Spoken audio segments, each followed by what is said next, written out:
Light is one of those things humans thought they understood early, long before atoms were even confirmed, long before anyone had any idea that reality could behave in a way that does not match common sense.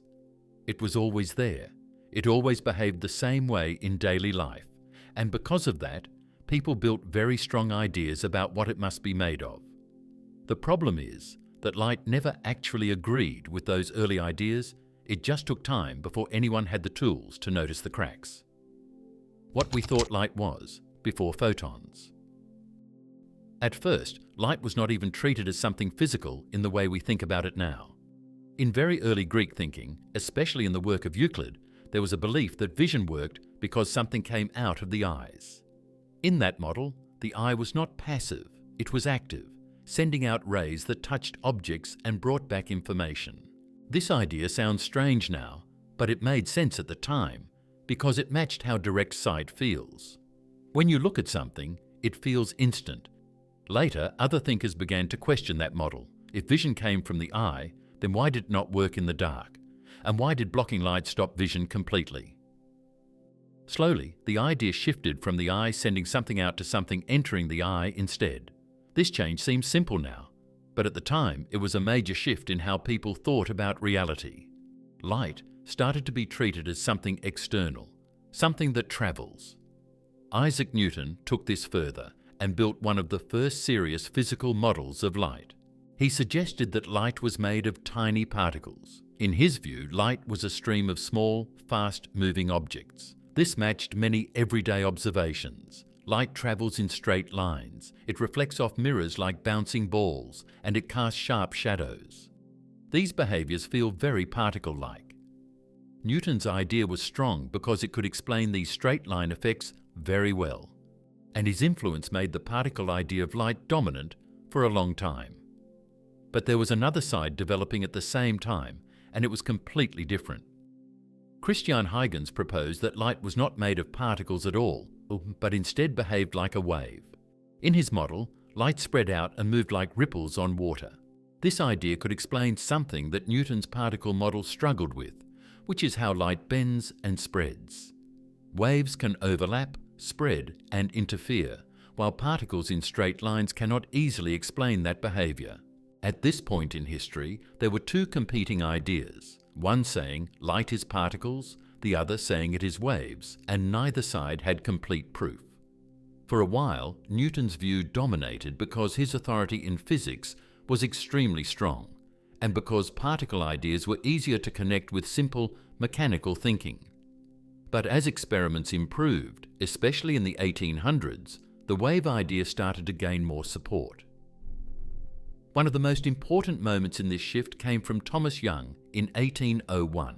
He carried out a simple but powerful experiment known as the double-slit experiment. In this setup, light was shone through two narrow slits and then projected onto a screen behind them. If light was made of particles, you would expect to see two clear bands on the screen matching the two slits. But that is not what appeared. Instead, the screen showed a pattern of alternating bright and dark bands. This pattern is what waves do when they overlap. When two waves meet, they can add together and become stronger in some places or cancel each other out in other places.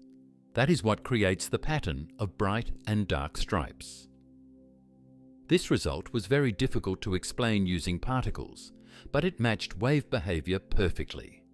The idea that light was a wave started to look much more correct than Newton's particle model. Still, even with this strong evidence, the story was not fully settled. Light was now being treated as a wave, but scientists still did not fully understand what kind of wave it was. That question changed in a major way when James Clerk Maxwell entered the picture in the mid-1800s. Maxwell did not start with light directly. He started with electricity and magnetism. He studied how electric fields and magnetic fields behave, and he found that they are deeply connected. When an electric field changes, it creates a magnetic field, and when a magnetic field changes, it creates an electric field. From this relationship, Maxwell wrote a set of equations that described how these fields move through space. When he calculated the speed at which these changes would travel, he discovered something unexpected. The speed matched the measured speed of light. This was not a small match, it was exact within measurement limits at the time. From this, Maxwell made a bold conclusion. Light is not just similar to waves, light is a wave made of electric and magnetic fields moving together through space. This idea changed everything. Light was now no longer just a vague wave, it was a specific physical wave, an electromagnetic wave. This meant that light could travel through empty space without needing air or any material medium because it was not moving through matter. It was a self-sustaining pattern in fields that exist everywhere in space. By the late 1800s, this view became the standard. Light was fully described as a wave, and many scientists believed the nature of light was finally understood. At this point, everything seemed complete. The wave theory explained interference, diffraction, reflection, and many other behaviors. Maxwell's equations gave it a strong mathematical base. Light looked settled. But nature was not finished revealing its contradictions. Even though light behaved like a wave in many situations, there were experiments that did not fit the wave picture at all. One of the most important problems came from studying how light interacts with matter, especially metals. When light shines on a metal surface, it can knock electrons out of the metal. This is known as the photoelectric effect. According to wave theory, increasing the brightness of light should increase the energy delivered to electrons, because a brighter wave means more energy overall. But experiments showed something very different. No matter how bright the light was, if the frequency was too low, no electrons were ejected at all. On the other hand, even very dim light could knock electrons out if the frequency was high enough. This made no sense under classical wave theory. The energy was not behaving like a smooth, continuous flow. It was behaving like it came in fixed amounts, as if light was delivered in small packets rather than spread out evenly. This is where Albert Einstein stepped in 1905. He proposed a very direct idea. Light is not just a wave, it is also made of discrete packets of energy. Each packet carries a fixed amount of energy depending on its frequency. Higher frequency means higher energy per packet. These packets later came to be called photons. This idea was extremely controversial at the time because it brought back something very close to Newton's particle idea, but in a new form. Light was now behaving like it was both a wave spreading out in space and a set of individual energy packets interacting with matter. Einstein used this idea to explain the photoelectric effect very clearly. If light comes in packets, then only packets with enough energy can knock electrons out of atoms. If the packet is too weak, nothing happens, no matter how many weak packets arrive. This explanation matched experiments perfectly, but it created a deeper problem. If light is made of particles, then what about the double-slit experiment, which clearly showed wave behavior? If light is a wave, then what about the photoelectric effect, which clearly showed particle behavior? Both results were correct. Both experiments were real, but they seemed to describe completely different versions of light. At this point, the idea of the photon began to take shape more clearly. Arthur Compton, in 1923, provided another key piece of evidence through experiments where X-rays collided with electrons. He found that the X-rays behaved like they were bouncing off electrons, like particles in a collision. This effect could not be explained well by waves alone. It matched the idea that light carries momentum, like a particle. By 1926, the term photon was introduced to describe these energy packets of light. But even with a name, the mystery did not disappear. The photon was not behaving like any normal particle. It did not have a fixed position in space like a small object. It did not travel on a clear path like a bullet. It did not even have a rest state. It always moved at a constant speed in vacuum, the speed of light, no matter what.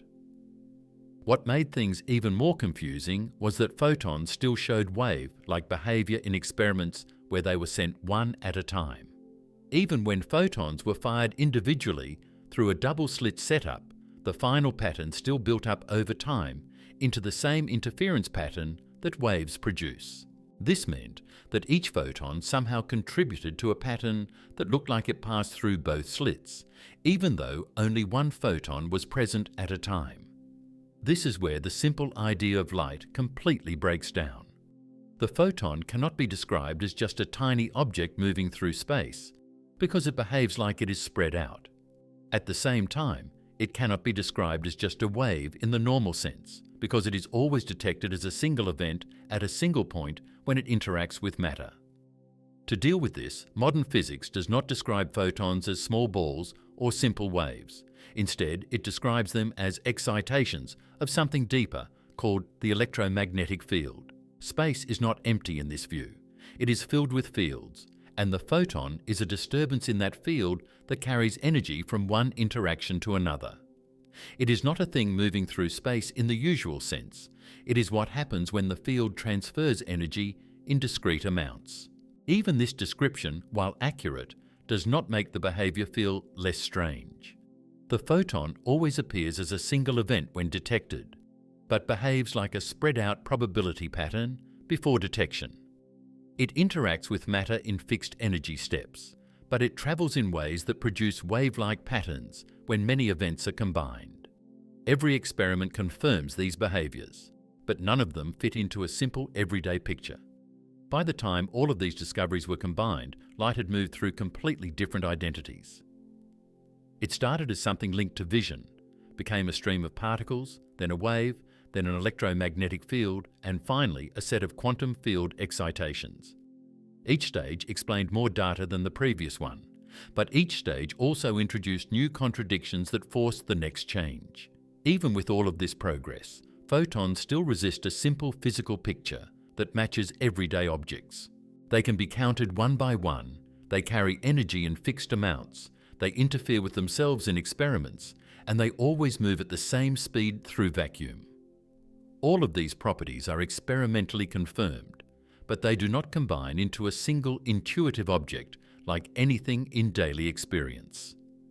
What makes photons especially unusual is that every attempt to force them into a simple category ends up failing in a different way.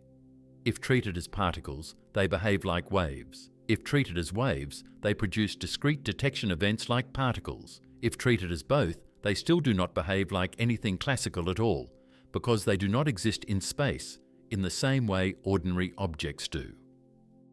The crack in classical physics. For most of the 1800s, physics looked complete from the outside, almost like a finished system that could explain motion, heat, light, and electricity using smooth ideas that made sense in everyday life, and nothing about it suggested that something deep was missing. Because the equations worked very well for large objects, for planets, for engines, for gases, and even for light as a wave. So it felt like nature was finally under control through clean mathematical rules.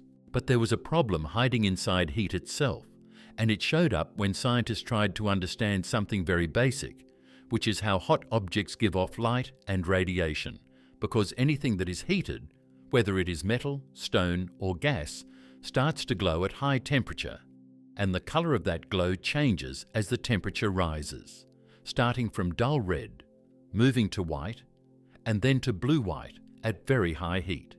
And this behavior was known for a long time, but no one had a full explanation that matched all the details.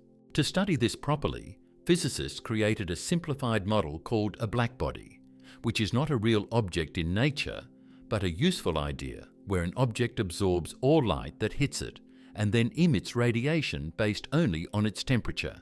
And this idea was important because it removed all surface details and left only pure thermal behavior, so scientists could focus only on how heat turns into light without distractions from shape, texture, or material differences. When they measured the light coming from a blackbody at different temperatures, they found a pattern that looked stable and repeatable.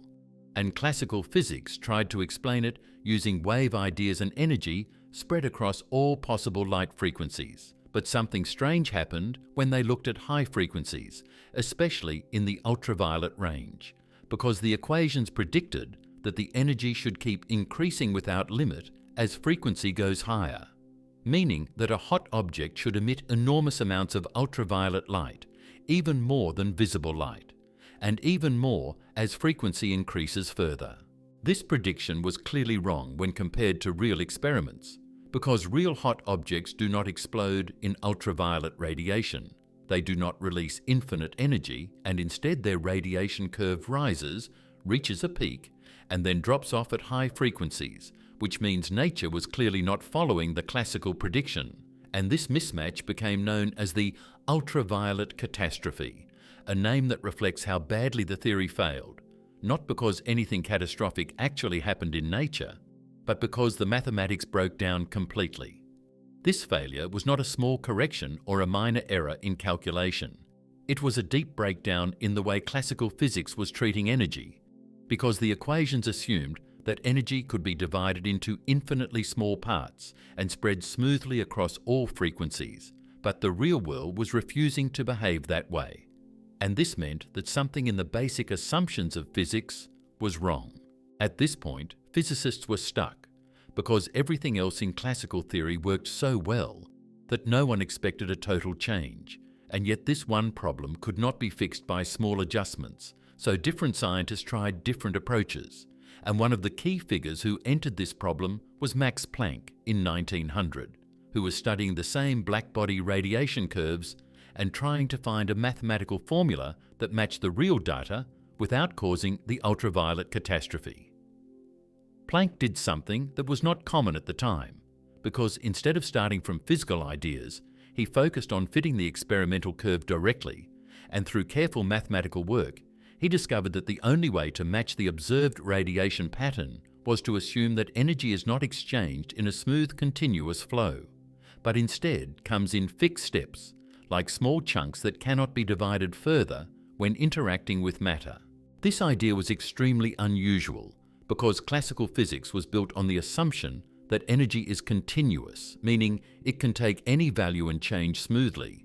But Planck introduced the idea that energy exchange happens in discrete units. And this led to a new relationship between energy and frequency, written as E equals sign Hn, where E is energy, Nu is frequency, and H is a constant that later became known as Planck's constant, a number so small that it does not affect everyday life, but becomes extremely important at atomic scales.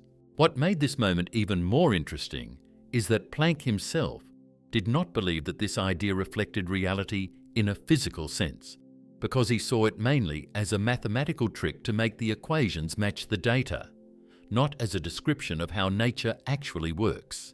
So in his mind, energy was still probably continuous, but it just behaved as if it came in chunks when interacting with matter in this specific situation, which shows how even the first step into quantum thinking was cautious and uncertain. Even though Planck did not fully accept the physical meaning of his own idea, the equation he introduced worked extremely well because it matched the blackbody radiation curve across all frequencies, including the part where classical physics failed completely, and it removed the ultraviolet catastrophe by limiting how much energy could exist at very high frequencies, because higher frequency light required larger energy chunks, and those large chunks became less likely to occur at normal temperatures, which naturally reduced ultraviolet emission.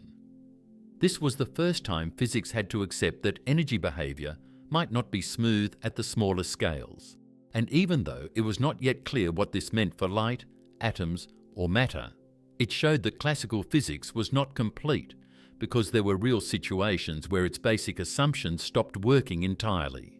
What makes this moment even more important is that it was not caused by extreme conditions or rare experiments, because blackbody radiation is something that happens in very normal physical systems, just at high temperature, which means that nature was revealing this problem in a very ordinary setting, not in some unusual or artificial setup, and this made it harder to ignore.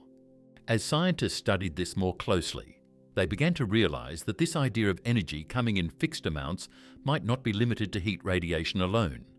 Because once you accept that energy exchange is not always smooth, it raises questions about other areas of physics where waves and continuous energy were assumed, especially light itself, since light was already understood as a wave spreading energy across space.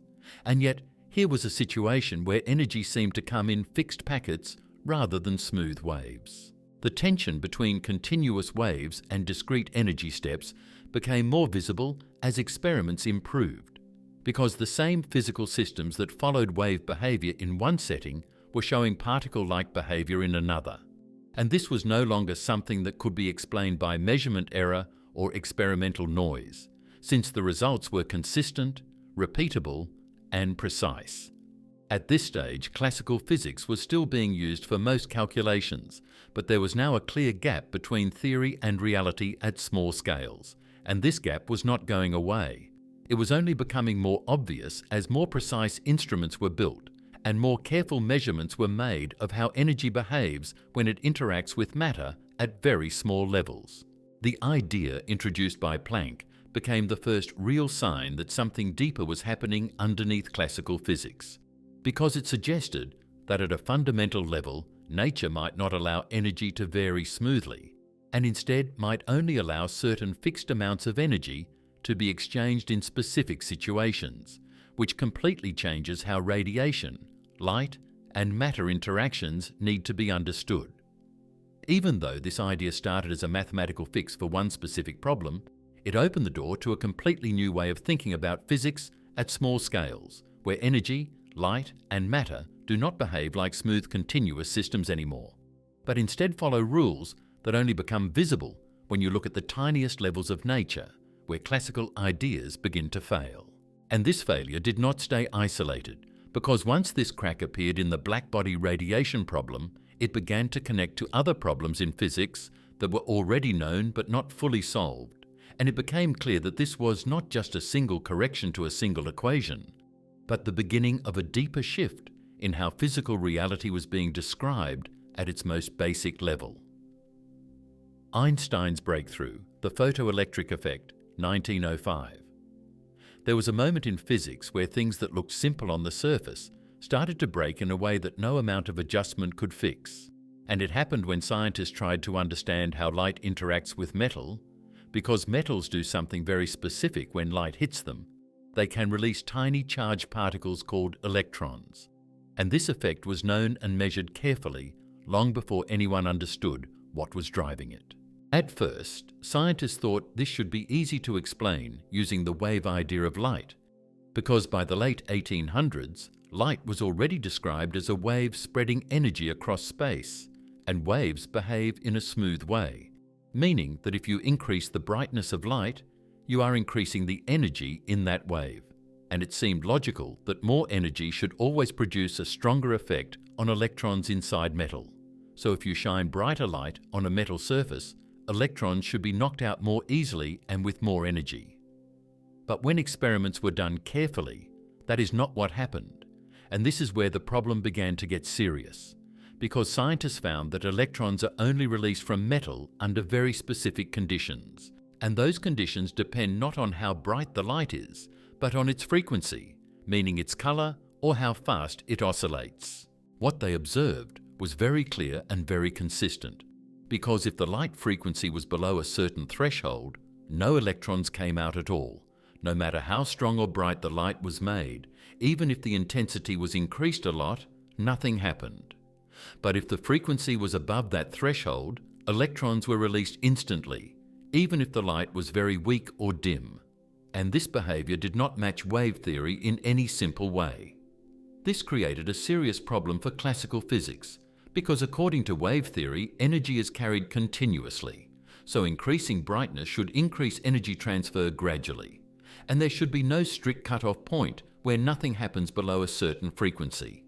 But that is exactly what experiments showed: a sharp boundary where below it nothing works, and above it electrons are released immediately. This effect is what came to be known as the photoelectric effect, and it became one of the most important problems in early modern physics, because it showed that something about the way light carries energy was not matching the wave model at all, and no amount of adjusting wave equations could fix the fact that frequency mattered more than brightness.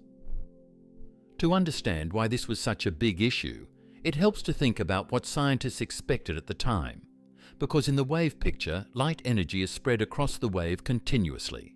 So if you increase intensity, you are just making the wave stronger, meaning more energy is delivered per second to the metal surface, and that should give electrons more energy to escape. But experiments showed that this is not how nature behaves at all, since weak high-frequency light works, while strong low-frequency light does nothing. This mismatch was not small or unclear. It was sharp and repeatable, and it forced physicists to accept that either their understanding of light was incomplete, or something deep about how energy interacts with matter was missing from the theory. At this point, Albert Einstein entered the problem in 1905, and instead of trying to adjust the wave model, he took a much more direct approach, because he suggested that light itself might not be purely a wave in how it delivers energy, even if it behaves like a wave in other situations, and he proposed that light comes in small packets of energy that cannot be divided while interacting with matter. These packets are not small pieces of matter like tiny balls, but they behave as if energy is grouped into fixed amounts, and each packet carries an amount of energy that depends on the frequency of the light. So higher frequency means each packet carries more energy, while lower frequency means each packet carries less energy. This idea explained the photoelectric effect in a very direct way, because if light energy is delivered in fixed packets, then electrons in metal will only be released if a single packet carries enough energy to free them from the atom structure of the metal. And if the packet does not have enough energy, nothing will happen, no matter how many of those weak packets arrive, because energy cannot be added up smoothly in this interaction. This is why low-frequency light fails, because each packet does not have enough energy to break electrons free, even if there are many packets, while high-frequency light works instantly, because each packet already carries enough energy to release electrons in a single interaction. Einstein expressed this idea in a simple relation that became one of the most important equations in modern physics, written as E equals sine hf, where E is the energy of each packet, F is the frequency of light, and H is a constant known as Planck's constant, which had already appeared in earlier work on blackbody radiation, even though its meaning was still not fully understood at the time.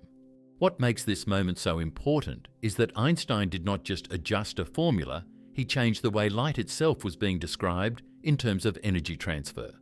Because instead of energy being spread smoothly across a wave, it was now being treated as coming in discrete units, and this idea was not accepted immediately, because it went against the wave picture that had been strongly supported by Maxwell's equations.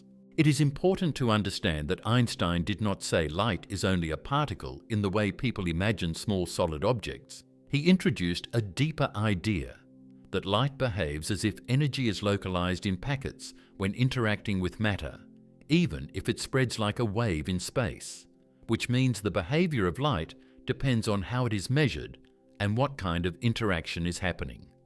This dual behavior created confusion at first, because it was not easy to picture how something can spread like a wave and still deliver energy in fixed chunks.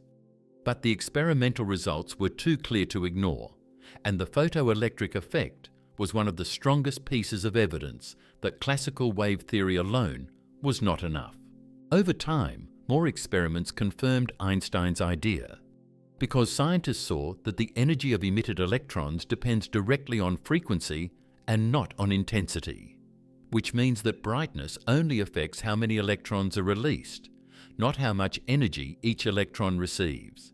And this behavior fits perfectly with the idea of energy packets, since increasing intensity increases the number of packets, but not the energy inside each packet. At the time, this idea was still very controversial, because it was not just a small correction, it was a shift in how energy itself was understood, and many physicists were not ready to accept that light might not be purely a continuous wave, especially since wave theory had been so successful in explaining interference, diffraction, and many other optical effects. Even Einstein himself treated this idea carefully, because he did not claim that light is only made of particles in a simple sense, but instead focused on how energy is exchanged between light and matter. And this subtle difference mattered, because it allowed wave behavior to still exist in many situations, while explaining why energy transfer behaves in discrete steps in others. As experiments continued, the idea of these energy packets became more solid, especially when more evidence appeared from other areas of physics, where light was seen behaving like it carries momentum in collisions, which could not be explained well using waves alone, and this added more support to the idea that light has particle-like aspects when interacting with matter. This shift did not replace wave theory. Instead, it forced physics into a situation where both wave and particle descriptions were needed at the same time, even though they did not fit together in a simple picture. And this tension became one of the central challenges in understanding light at the smallest scales. Einstein's explanation of the photoelectric effect became one of the key moments in modern physics, not because it solved everything, but because it showed very clearly that classical physics was not enough, and that light cannot be fully described using only continuous wave ideas, since its interaction with matter clearly follows rules that depend on fixed energy steps tied to frequency. This work eventually led to recognition many years later, and Einstein was awarded the Nobel Prize in 1921 specifically for his explanation of the photoelectric effect, not for relativity, which shows how important this result was considered in the development of modern physics, because it directly challenged the classical understanding of light and opened the path toward quantum ideas that would later define the photon concept more clearly. The birth of the photon concept. By the early 1900s, Einstein's work on the photoelectric effect had already created serious doubt about the wave-only model of light, because it showed that energy transfer from light to matter did not behave smoothly, but came in fixed steps that depended on frequency. And this idea opened the door to thinking about light as something that can behave in a particle-like way when it interacts with matter, even if it still behaves like a wave in other settings. But even with this progress, many physicists were still uncomfortable with the idea that light could have two different faces depending on the situation. What made things even more interesting was that new experiments were starting to appear that did not just involve light knocking electrons out of metals, but involved light actually colliding with particles in a way that looked very similar to how solid objects collide. And this is where Arthur Compton enters the story in 1923, because he was studying how X-rays interact with electrons, and what he found could not be explained properly using wave theory alone. Compton's experiment was very simple in structure, but extremely deep in meaning, because he directed X-ray light at a target made of electrons and then measured how the X-rays changed after hitting those electrons. And what he discovered was that the X-rays did not just scatter in a smooth wave pattern. Instead, they changed direction and energy in a way that matched the behavior of particles bouncing off each other, like two billiard balls colliding and transferring energy and momentum between them. This was a very important moment because it was not just about energy being absorbed or released, but about momentum being transferred in a way that could be measured very precisely, and the results showed that the outgoing X-rays had lower energy after the collision. And this energy difference matched exactly what would be expected if a particle of light had hit an electron and transferred part of its energy to it. At first glance, this might sound like a small detail, but in physics, this kind of result is very powerful because it shows not just that energy is quantized, but that light carries momentum in a way that behaves like a particle during interaction. And this could not be explained by a pure wave model, since waves normally spread energy out smoothly and do not behave like single objects that collide and exchange energy in specific amounts. Compton's results were tested carefully and repeated many times, and each time they confirmed the same pattern, which meant that this was not an experimental error or a special case, but a real property of how high-energy light interacts with matter, and this led to what is now called Compton scattering, where X-rays change wavelength after colliding with electrons, and the change in wavelength can be predicted using formulas that treat light as if it consists of particles carrying momentum. This discovery was very important because it strengthened the idea that light is not just a wave spreading through space, but also behaves like something that can collide and transfer momentum in discrete interactions. And this pushed physics further away from the classical wave-only picture and closer to a new understanding where light must be described in a more complex way.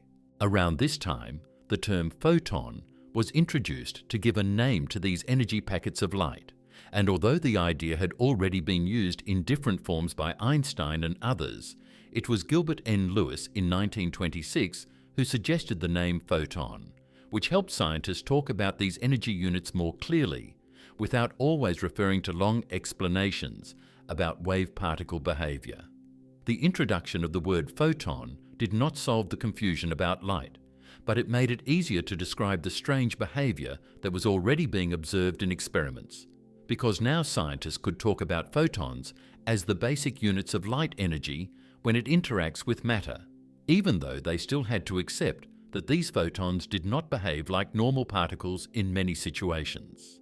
At this stage in physics, light had clearly developed a kind of dual identity, because in some experiments it behaved like a wave, especially in situations involving interference and diffraction, where light spreads out and creates patterns that only waves can explain. While in other experiments it behaved like particles, especially when interacting with electrons or atoms, where energy and momentum are transferred in fixed amounts that match particle-like collisions. This dual behavior created a deep challenge for scientists, because it was not just that light sometimes behaves one way and sometimes another in a simple sense, but that both behaviors are essential for explaining all known experiments, meaning that if you remove either the wave description or the particle description, you lose the ability to predict real physical results correctly. For example, in interference experiments like the double-slit setup, light behaves in a way that requires wave-like spreading and overlapping, because the pattern on the screen shows regions of reinforcement and cancellation that cannot be explained by particles moving in straight lines alone. And this wave-like behavior continues even when light is sent one photon at a time, which means that each photon still contributes to an interference pattern over time, as if it is somehow connected to a broader wave structure. On the other hand, in Compton scattering and the photoelectric effect, light behaves in a way that requires particle-like collisions, because energy and momentum are transferred in specific amounts during single interactions, and these interactions are localized in space and time, meaning they happen at specific points rather than being spread out continuously like a wave. What makes this situation even more unusual is that these two descriptions are not just different ways of looking at the same thing from a distance, they are mathematically different models that apply in different types of experiments, yet both give correct predictions when used in the right context, which means that physicists cannot simply choose one model and discard the other. As Compton's work became more widely accepted, it forced a deeper question about what a photon actually is, because if light behaves like a particle during collisions, but like a wave during propagation, then it is not enough to say it is just one or the other. And this led to the idea that photons are not tiny solid objects moving through space like classical particles, but instead represent quantized interactions of the electromagnetic field with matter. Even though this field-based understanding came later, the early interpretation of photons still treated them as discrete packets of energy and momentum, which helped explain experiments without requiring a full new theory immediately. And this allowed physics to move forward step by step, while deeper questions about the true nature of light were still being worked out. What became clear during this period is that the behavior of light depends strongly on how it is measured, because in experiments where light is not directly interacting with matter, it shows wave-like spreading. But when it interacts with electrons or atoms, it shows particle-like transfer of energy, and this connection between measurement and behavior became one of the central features of modern physics at small scales.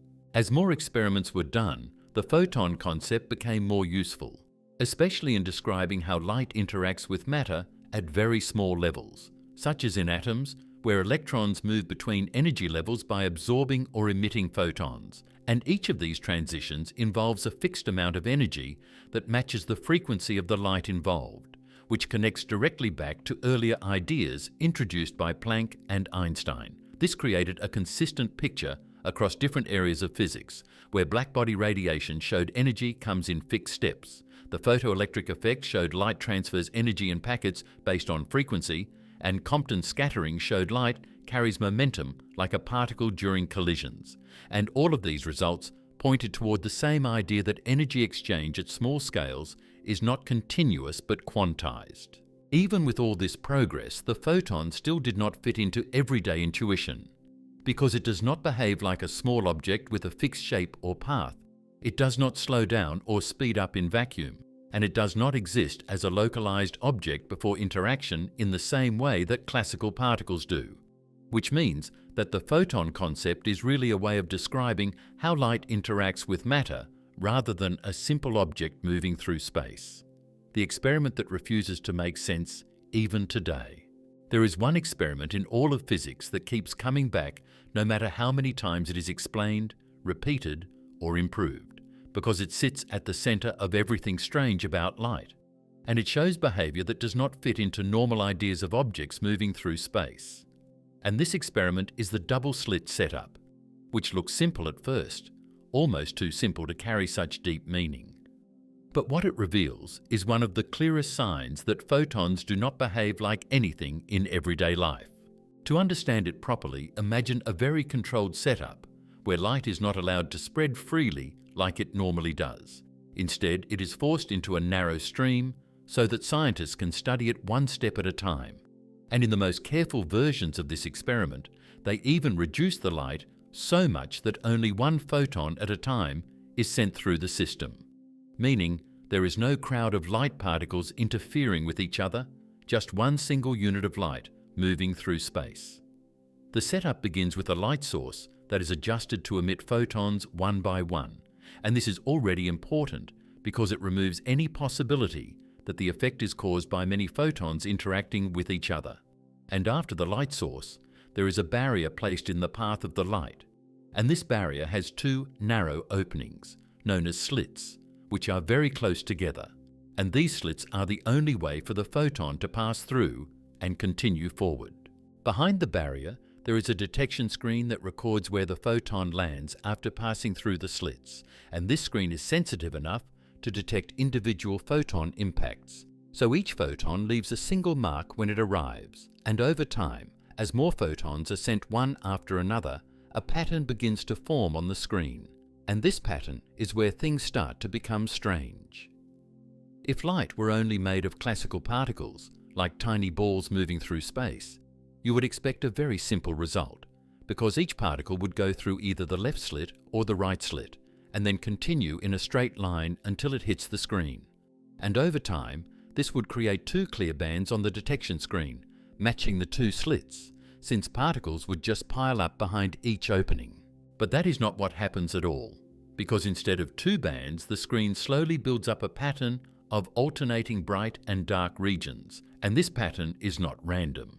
It is very structured, and it matches exactly what you would expect if waves were passing through both slits at the same time and interfering with each other, because waves can overlap in space, and when they do, they can either reinforce each other in some places or cancel each other out in other places. This pattern is called an interference pattern, and it is one of the strongest signs of wave behavior in physics, because it only appears when something spreads out and overlaps with itself in a way that allows different parts to combine.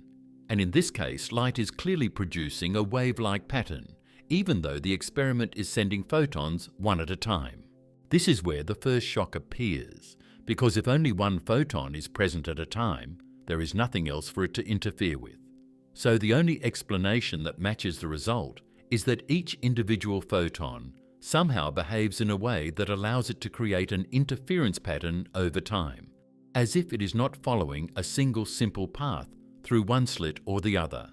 As more and more photons are sent through the slits one by one, each photon lands at a specific point on the screen. Because detection always happens in a localized way, meaning every photon is recorded as a single dot, not a spread out smear. So in that sense, each photon behaves like a particle when it hits the screen. But when you look at the full pattern built from thousands or millions of these single dots, the overall structure looks exactly like wave interference.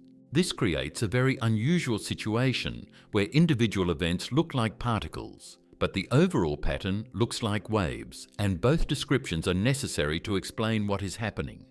Because if you only think in terms of particles, you cannot explain why certain regions on the screen receive no photons at all, while other regions receive many. And if you only think in terms of waves, you cannot explain why each detection is a single point event rather than a spread out energy distribution. At this point, scientists tried to understand what is happening inside the experiment before the photon reaches the screen, especially what happens when it passes through the slits, because the key question is not just where it lands, but how it decides the pattern that appears over time. When no one is watching which slit the photon goes through, the interference pattern always appears.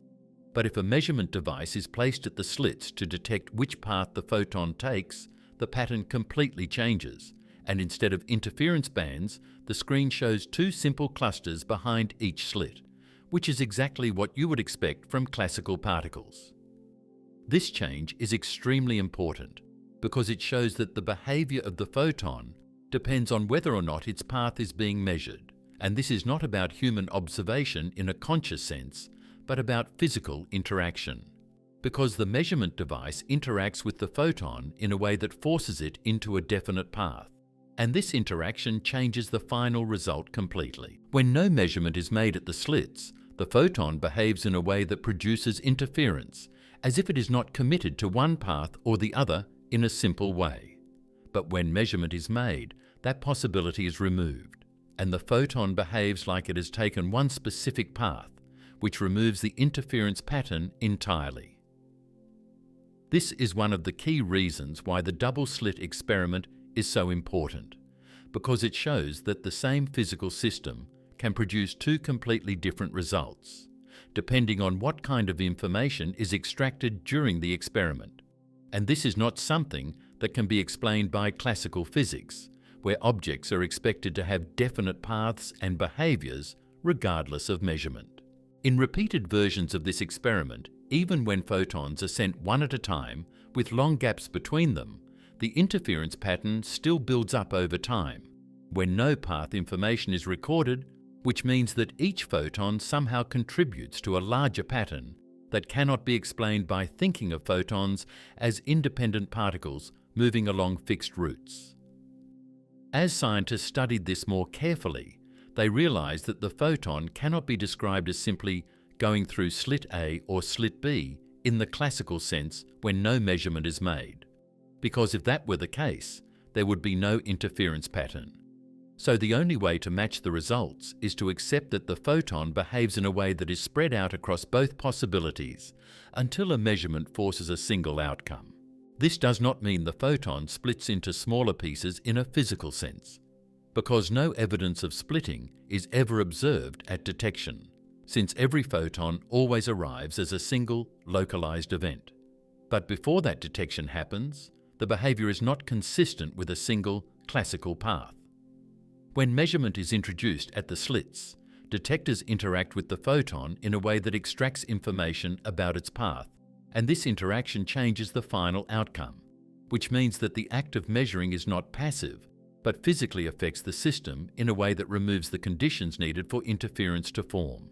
This is why the interference pattern disappears when path information is available, because interference requires that both possible paths remain open and indistinguishable, while measurement forces the system to behave as if only one path is allowed, which removes the overlap that creates the pattern. Over time, this experiment became central to understanding photons, because it shows that light cannot be fully described using only classical ideas of particles traveling through fixed routes, since the results clearly depend on whether wave-like overlap is allowed or not, and this overlap is what creates the interference pattern that appears so consistently when no measurement is made. The double-slit experiment also reveals something very important about how information works in physical systems, because the presence or absence of path information changes the outcome, which means that what can be known about a system is directly connected to how that system behaves. And this connection is not something seen in everyday large-scale objects where measuring position or path does not normally change the outcome in such a dramatic way. What a photon actually is in quantum theory. Light refuses to behave like anything that fits into everyday thinking. And this is where the idea of the photon becomes very different from what most people imagine, because it is not a small ball flying through space, and it is not a tiny grain of light moving along a fixed path, and it is not even a wave in the usual sense that spreads through air or water. It is something deeper than all of those pictures.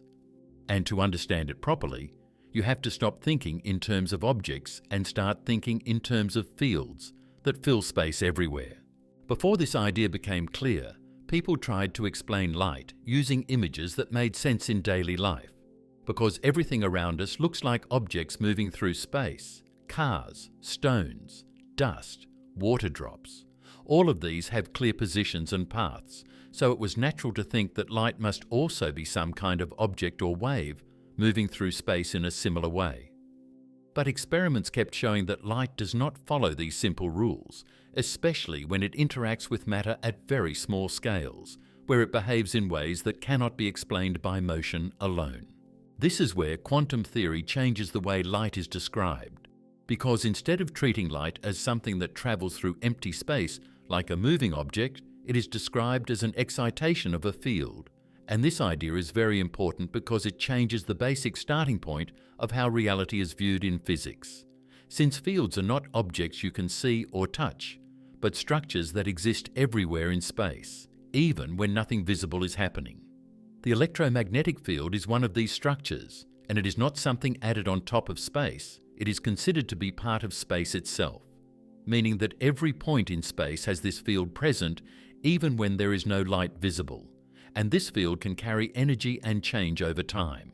And when it changes in a certain way, what we call light appears. A photon in this picture is not a tiny object moving through the field. It is a small, localized disturbance in this field that carries energy from one interaction to another. And this disturbance is not spread out like a normal wave that fades smoothly. It comes in fixed amounts, which is why energy transfer is quantized, meaning it happens in steps rather than continuously. This idea of a quantum excitation is very different from classical thinking, because in classical physics, waves are smooth and continuous like ripples on water, where energy can be spread out in any amount, large or small, without restriction. But in quantum theory, the electromagnetic field does not allow energy to be exchanged in any random amount when it interacts with matter. Instead, it only allows specific fixed amounts, and each of these amounts corresponds to what we call a photon. So when people say a photon is a packet of field energy, it means that the energy in the electromagnetic field is not delivered in a smooth stream, but in small, fixed units that appear when the field interacts with atoms, electrons, or detectors, and disappear when that energy is absorbed, and what remains is not a leftover particle moving on its own, but the field returning to its normal state after the interaction. This is where the idea becomes even harder to picture using everyday thinking, because there is no clear path that a photon follows in the way a ball follows a trajectory. There is no point where you can say it is definitely here at one moment and there at the next in a classical sense, because between emission and detection, the photon is described by a spread of possibilities in the field, and only when it interacts with something does it appear as a single, localized event. In classical thinking, if you throw a ball, you can track its path from start to end, and every point along the way is well defined. But in quantum theory, a photon does not have that kind of path, because its behavior is not described by a single line through space. Instead, it is described by a structure in the electromagnetic field that spreads out and evolves over time. And this structure tells you where the photon is likely to be detected, but not where it is in a fixed sense before detection. This is why the photon is not treated as a tiny object moving through space, because that idea leads to contradictions with experiments like interference and scattering, where light behaves in ways that cannot be explained by a single path, and instead the correct description comes from how the field evolves and how it interacts with matter. The electromagnetic field itself is not something that sits still. It is always capable of changing, and when it is disturbed, that disturbance carries energy across space, and this disturbance is what we call a photon.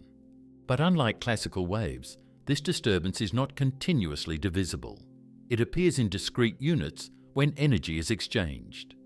This becomes especially clear when light interacts with atoms, because atoms do not absorb light in a continuous way. They absorb energy in specific steps, and when an electron in an atom moves between energy levels, it does so by absorbing or emitting a photon with a very specific energy that matches the difference between those levels, and there is no intermediate step where half a photon is absorbed or partially delivered.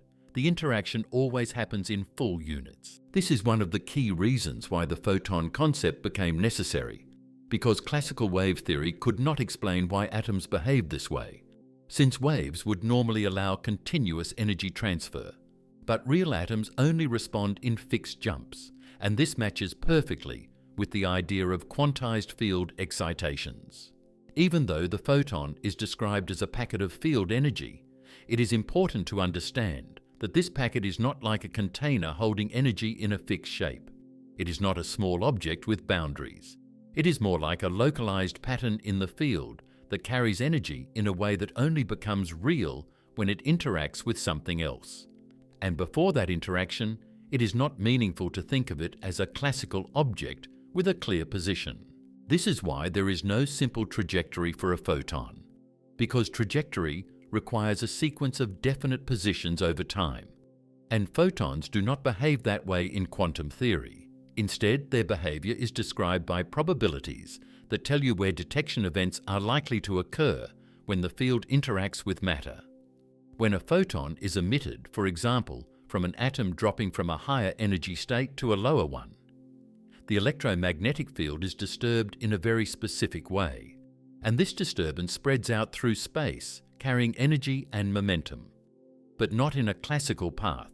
Instead, in a way that allows different possible outcomes until interaction occurs. When that photon reaches a detector, such as a screen or an electron, the field interaction results in a single event where the energy is absorbed in one place, and at that moment the photon is said to be detected. But there is no intermediate point where it is partially detected or spread out across multiple detectors. In a classical sense, it always appears as a single event. This is why quantum theory separates the idea of propagation from detection, because between these two stages, the photon is not treated as a classical object moving through space, but as a field excitation evolving according to quantum rules. And only at the point of interaction does it produce a measurable result. As this idea developed further, physicists began to realize that all particles, not just photons, can be described as excitations of different fields, and this led to the broader framework of quantum field theory, where electrons, quarks, and other particles are also seen as field excitations. But the photon remains one of the clearest examples because it directly represents the electromagnetic field itself. In this framework, what we normally think of as empty space is actually filled with fields that can carry energy, and particles are not independent solid objects floating in space, but events or excitations in these fields, and this changes the way reality is described at the most basic level in physics. Even though this description is mathematically precise and works extremely well in predicting experimental results, it still does not translate into a simple visual picture that matches everyday experience, because there is no equivalent in daily life for something that is spread out like a wave, quantized in energy, and only becomes localized when measured. This is why the photon concept feels strange even after more than a century of study, because it does not fit into any single category. From classical thinking, it is not just a particle, not just a wave, and not just a moving object, but a structured excitation of a field that behaves differently depending on how it is observed and what kind of interaction takes place. What makes this even more unusual is that the same photon can show wave-like behavior in one setup, such as interference experiments where patterns form over time, and particle-like behavior in another setup, such as scattering or absorption, and both descriptions are correct within their own context, which means that the photon does not have a single fixed identity in classical terms, but instead has a behavior that depends on interaction conditions. This field-based picture also explains why photons always move at a constant speed in vacuum, because the electromagnetic field has built-in rules that determine how disturbances propagate, and these rules do not allow slower or faster movement in empty space, which is why light speed becomes a fundamental constant rather than a property of a material object.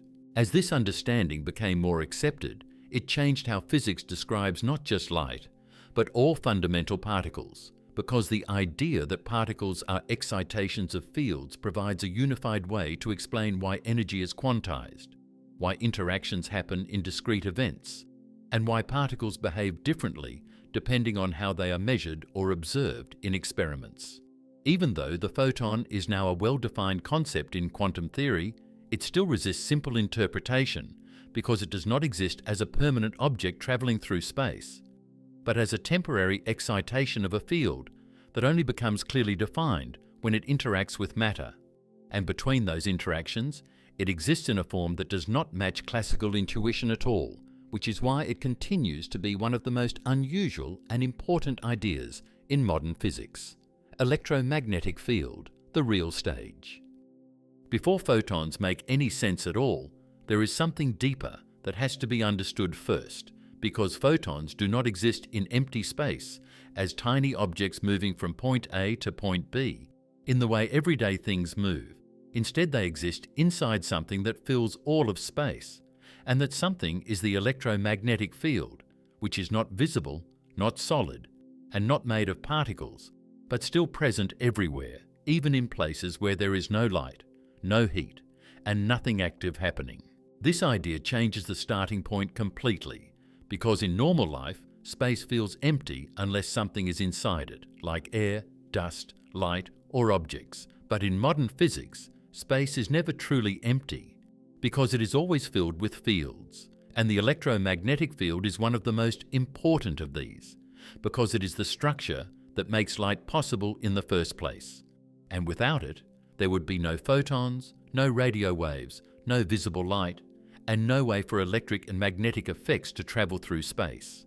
To understand this field properly, it helps to remove the idea that space is just a blank background, because in physics, space is more like a physical environment with properties, and those properties are carried by fields that exist at every point, and the electromagnetic field is one of these properties that can change, store energy, and transmit effects from one place to another, even without any material medium. When scientists say photons are disturbances in the electromagnetic field, what they mean is that light is not a separate object moving through space, but a change in this field that travels across space, carrying energy and momentum, and interacting with matter when it reaches atoms or electrons.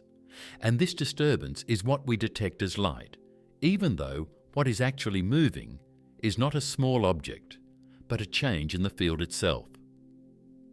This is where the picture becomes very different from everyday thinking, because in normal life, when something moves, it is a thing traveling through space, like a car moving on a road or a ball moving through air. But in the case of light, there is no object traveling in that sense. Instead, there is a field that changes from one point to another. And this change spreads out and evolves according to physical laws that are built into the field itself. One way to think about this is to imagine space as something that can carry patterns, and the electromagnetic field is the structure that carries those patterns, and when energy is added to the field in a specific way, a pattern forms that moves outward, and that pattern is what we call a photon when it interacts with matter in a measurable way. But the key point is that the photon is not separate from the field. It is a property of the field itself when it is excited. This is where the analogy of ripples becomes useful, because ripples on water are also disturbances in a medium, where the water itself is not the wave, but the wave is a change in the water's surface, and similarly, the electromagnetic field is not light itself, but light is a change in the field, and this change moves through space carrying energy from one place to another.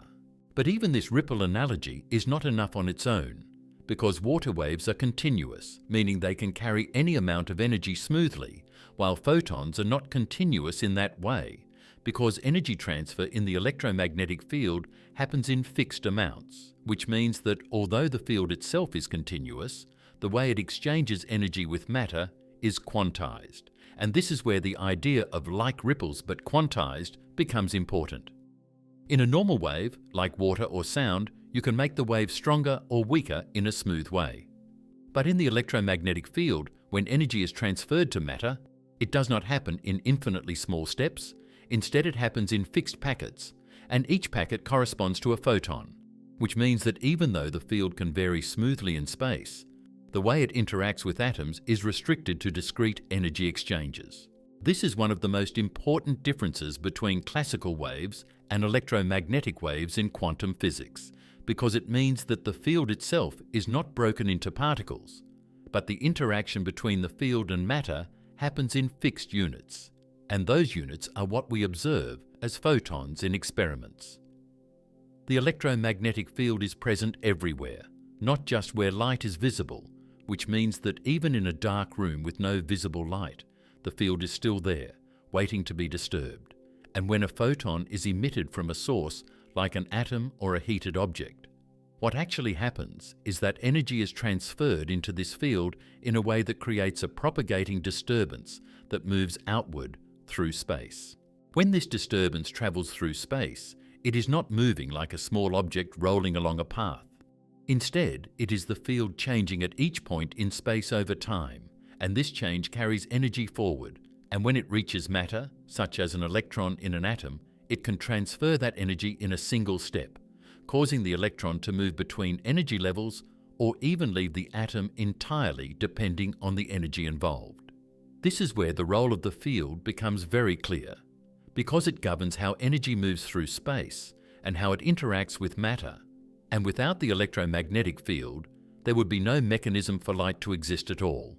Since light is not separate from the field, it is the field in motion carrying energy in a structured way. The field also controls how interactions happen, because atoms do not respond to light in a random way. They respond in very specific ways that depend on the energy levels inside the atom.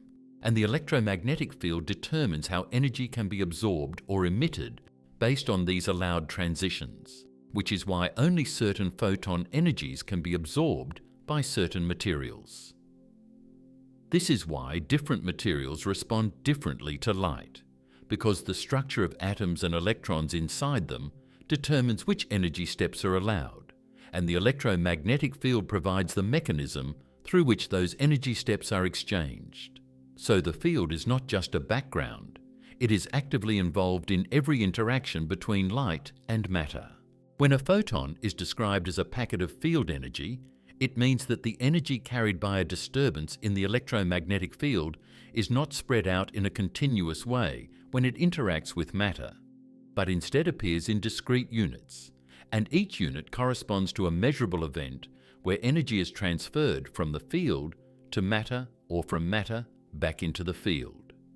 This is why detectors always register photons as single events, because the interaction between the field and the detector happens in one complete energy exchange, not in partial steps.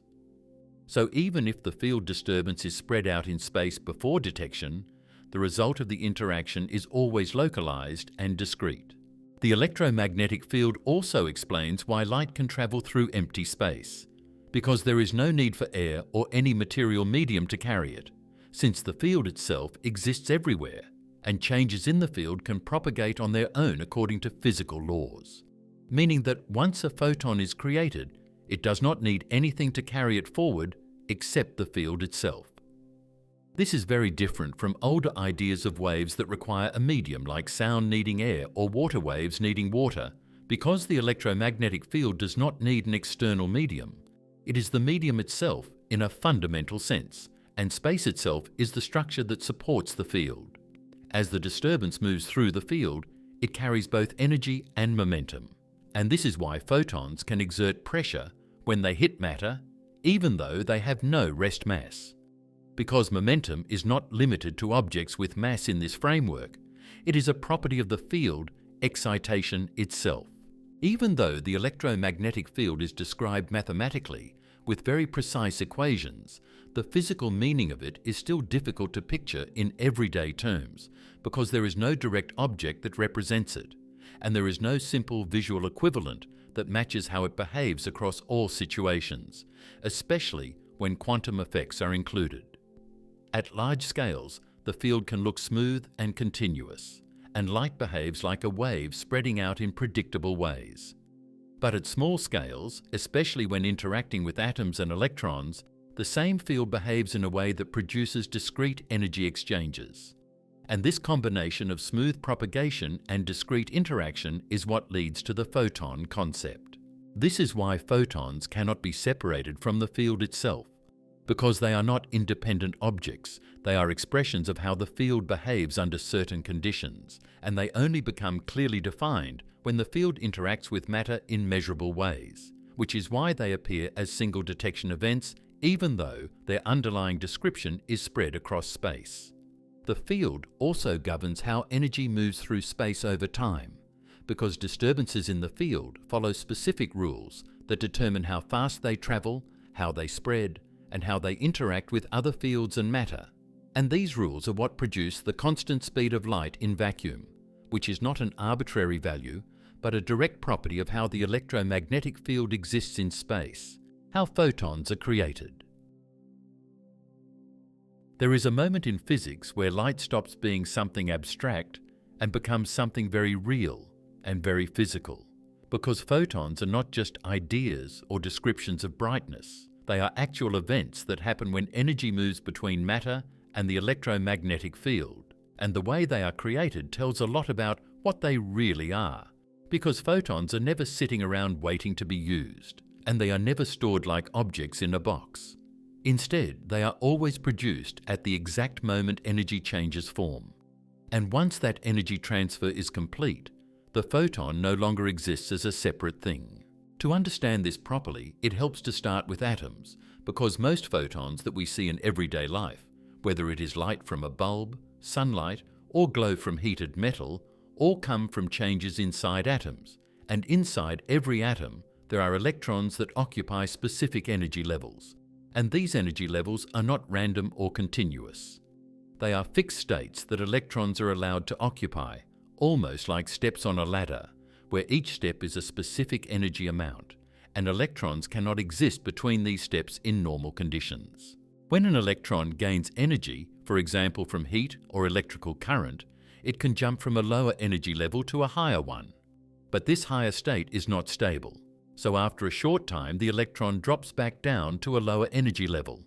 And when it does that, the extra energy has to go somewhere, because energy is never lost. It only changes form. And in this case, that energy is released into the electromagnetic field in the form of a photon. This process is very important because it shows that photons are not things that exist independently before emission. They are created at the exact moment an electron changes energy state, and the energy difference between the two levels determines the energy of the photon that is produced, which is why different materials produce different colors of light, since different atoms have different energy level structures. What makes this even more interesting is that this emission process is not gradual. It does not happen slowly over time, like pouring water from one container to another. Instead, it happens in a single step, where the electron moves from one allowed energy level to another, and the energy difference is released in one complete event, which is why the photon has a fixed energy tied directly to that transition. This is where the idea of photons being packets of energy becomes very clear, because the energy does not leak out slowly or spread in a continuous way. It is released all at once into the electromagnetic field, and that release creates a disturbance in the field that travels outward as light, and that disturbance is what we call a photon when it interacts with matter later on. As this photon travels through space, it is not carrying a physical structure like a small object moving through air. Instead, it is the field itself changing over space and time, carrying the energy from the point of emission to the point of absorption. And this movement is governed by the rules of the electromagnetic field, which determine how disturbances propagate at a fixed speed in vacuum. One important point that often causes confusion is that photons are not stored anywhere before they are emitted.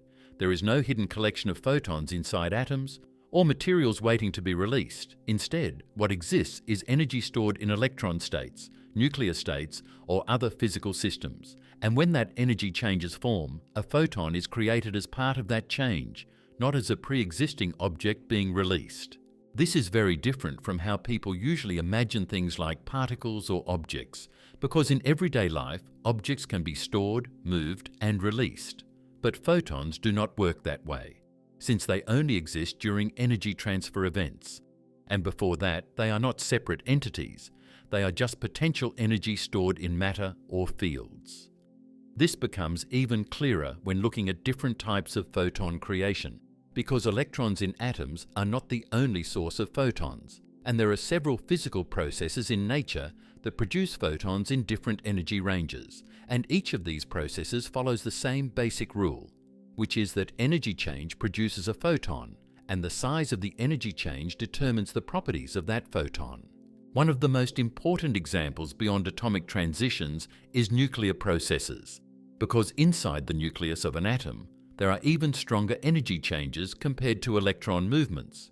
And when a nucleus changes its energy state, it can release very high energy photons known as gamma rays, which are much more energetic than visible light photons. And these photons come from changes in nuclear structure rather than electron movement. In nuclear processes, the same rule applies. Energy levels inside the nucleus are discrete, and when the nucleus moves from a higher energy state to a lower one, the difference in energy is released as a photon. But because nuclear energy differences are much larger than atomic ones, the photons produced carry much higher energy, and this is why gamma rays are used in medical imaging and also why they can be dangerous to living tissue. Another major source of photons comes from particle collisions, where charged particles are accelerated or slowed down, and when a charged particle changes its motion in an electric or magnetic field, it can release energy in the form of photons. And one common example of this is Bremsstrahlung radiation, which happens when an electron is suddenly slowed down by interaction with another particle or an atomic nucleus.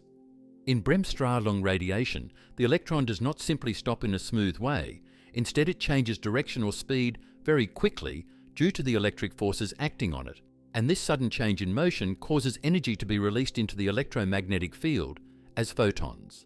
And the energy of these photons depends on how strong the change in motion is, which is why this type of radiation produces a wide range of photon energies instead of a single fixed value. This process is very important in high-energy physics and also in medical imaging devices like X-ray machines, because when high-speed electrons hit a metal target, they produce a spectrum of X-ray photons through this breaking process. And those photons carry away energy that was originally stored in the motion of the electrons.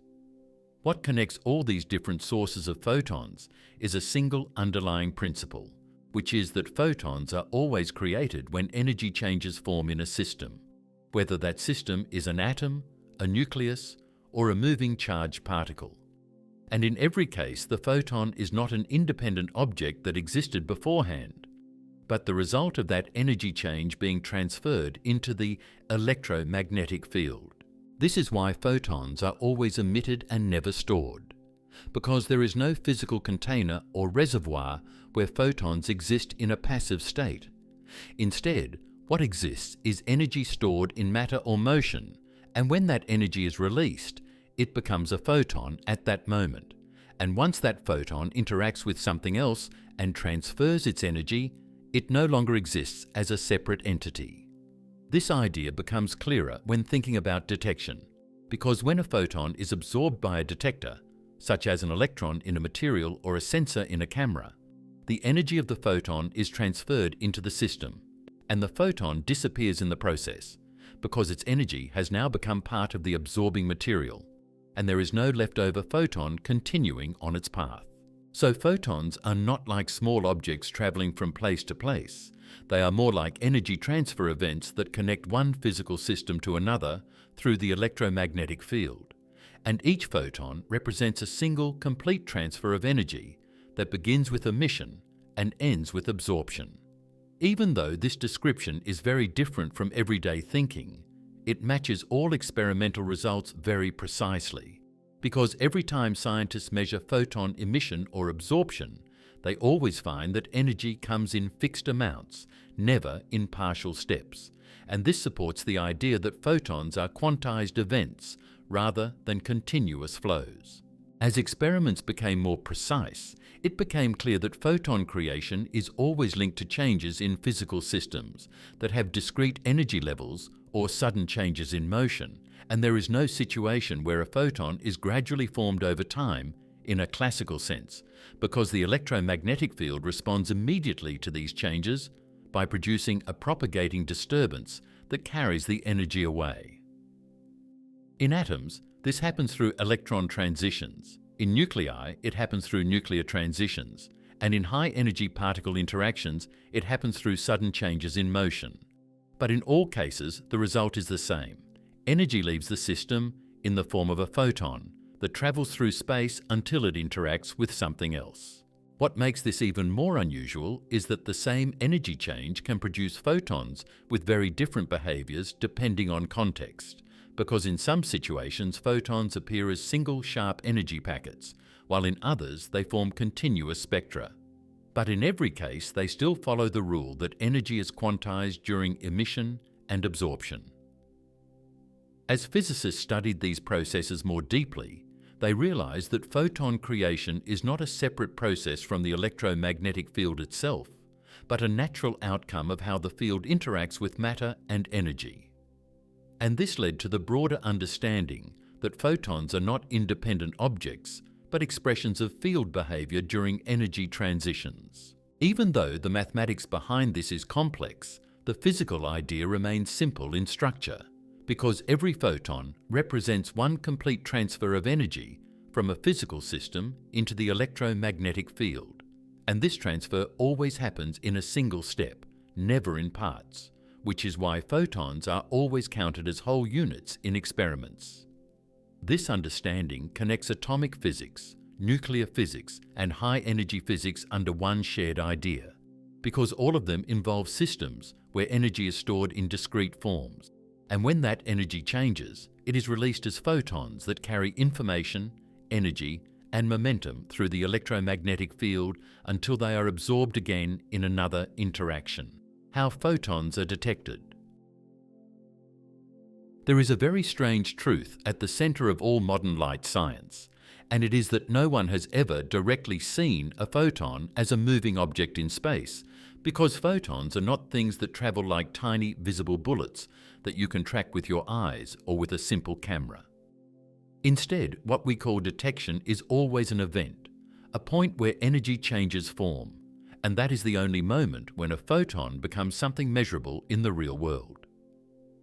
Before getting into the different devices used to detect photons, it is important to understand what detection actually means in physics, because in everyday thinking, seeing something means light bounces off it and enters your eye. But in quantum physics, detection is not about seeing at all, it is about interaction. And that interaction always involves energy being absorbed by matter in a single step, where the photon disappears as a separate entity, and its energy becomes part of the detector itself. This is why the key idea behind all photon detection is simple but very important. Detection equals absorption event, meaning a photon is only considered detected when it is fully absorbed and its energy is transferred into another system.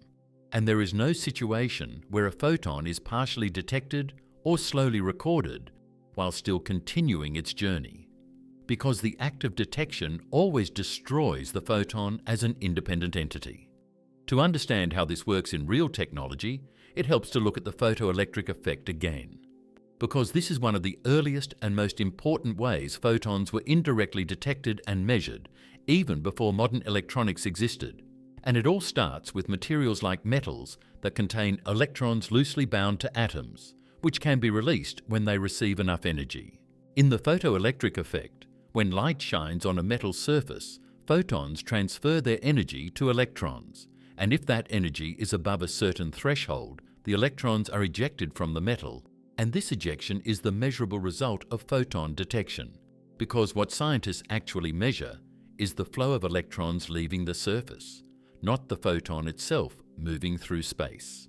This process becomes even more powerful when used in devices called photomultipliers, which are designed to detect very small amounts of light, even single photons. And they work by using the photoelectric effect in a controlled way, where a single photon hits a special surface and releases an electron, and that electron is then accelerated and multiplied through a chain reaction inside the device. Inside a photomultiplier, once the first electron is released by a photon, it is accelerated by an electric field and made to strike another surface, releasing more electrons. And this process repeats many times, creating a cascade effect where one single photon eventually produces a large measurable electrical signal. And this signal is what scientists detect and record. What makes this important is that the photon itself is gone the moment it releases that first electron, because its energy has already been transferred into the system, and everything that follows is just amplification of that original interaction, not the photon continuing to exist in any form. As technology improved, scientists needed ways to detect photons with even more precision and in different environments, and this led to the development of CCD sensors, which are used in digital cameras, telescopes, and many scientific instruments, and these devices work by using arrays of tiny light-sensitive regions that convert incoming photons into electrical signals. In a CCD sensor, when a photon hits a small region of the material, usually a silicon chip, it transfers its energy to electrons inside that material, and this energy frees the electrons, creating a small electric charge.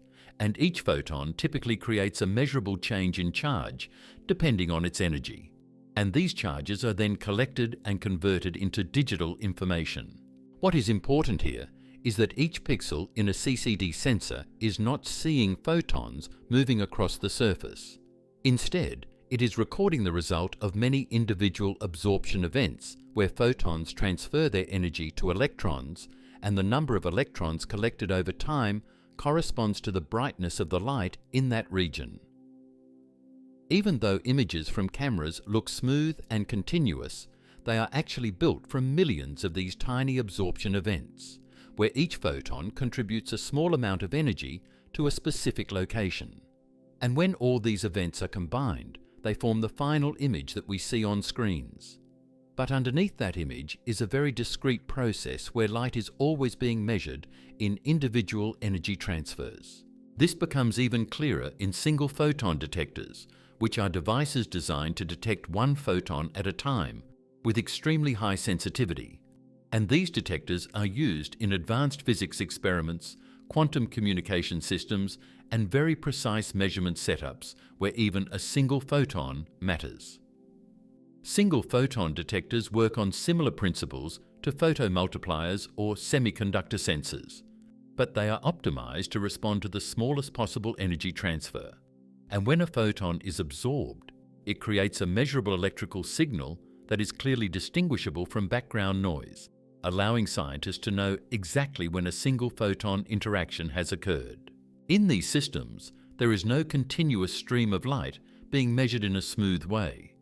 Instead, there are discrete clicks or signals, each one corresponding to a single photon absorption event, and when these events are recorded over time, they can be analyzed to understand patterns of light emission, interference, or quantum behavior.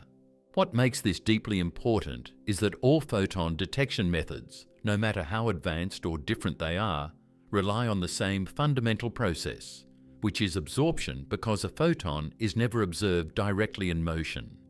It is always detected when it transfers its energy to matter, and this transfer is always a complete event rather than a partial one. This is why even the most sensitive instruments in physics do not show photons as continuous streams or visible particles traveling through space. Instead, they show a series of discrete signals, each corresponding to a single interaction, and when these signals are combined, they reveal the behavior of light.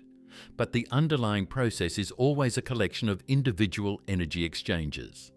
In every case, whether it is a photomultiplier tube, a CCD sensor, or a single photon detector, the photon itself is not recorded as an object moving through space, because what is actually measured is the effect of its energy being absorbed by electrons in a material system, and that absorption changes the state of the detector in a way that can be recorded and analyzed. This is why detection in quantum physics is fundamentally different from detection in everyday life, because in daily experience we think of seeing as passive, where light simply enters the eye and creates an image. But in reality, even human vision works on the same principle of absorption, because photons entering the eye are absorbed by molecules in the retina, triggering chemical changes that are then converted into signals sent to the brain. So even natural vision is not about watching photons travel. It is about detecting the result of photon absorption events where energy is transferred into biological systems. And this is why we never directly experience photons themselves, only the effects they produce when they interact with matter. As detection technology became more advanced, scientists began to realize that no matter how sensitive a detector becomes, it will always rely on this same basic principle. Because photons are not classical objects that can be tracked continuously through space, they only reveal themselves when they interact. And that interaction is always a single, complete transfer of energy. This also explains why photon detection always involves randomness in the timing of events, because while the probability of detection can be calculated very precisely, the exact moment when a photon is absorbed cannot be predicted with certainty, and instead it appears as a random sequence of discrete events that follow statistical patterns rather than fixed trajectories. When large numbers of photons are detected, these individual events form smooth patterns that match wave-like predictions. But when looked at individually, each event is separate and localized, showing that light behaves like a combination of continuous probability structure and discrete energy transfer, depending on how it is measured. Even though this may seem strange at first, all experiments confirm the same behavior, because whether using simple photodetectors or highly advanced quantum sensors, photons always appear as single interaction events, never as partially detected objects, and never as continuous signals moving through space in a directly observable way. This is why the concept of detection is so central to understanding photons, because it shows that photons are not things that exist independently in a visible form, but are events defined by interaction, and without absorption, there is no detection, and without detection, there is no direct evidence of a photon as an object moving through space.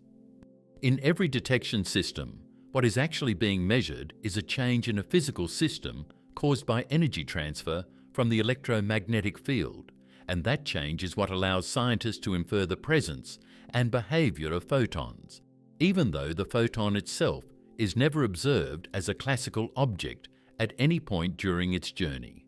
Properties of a photon. The first property that immediately separates photons from normal matter is that they have no rest mass, meaning that a photon does not have mass when it is not moving.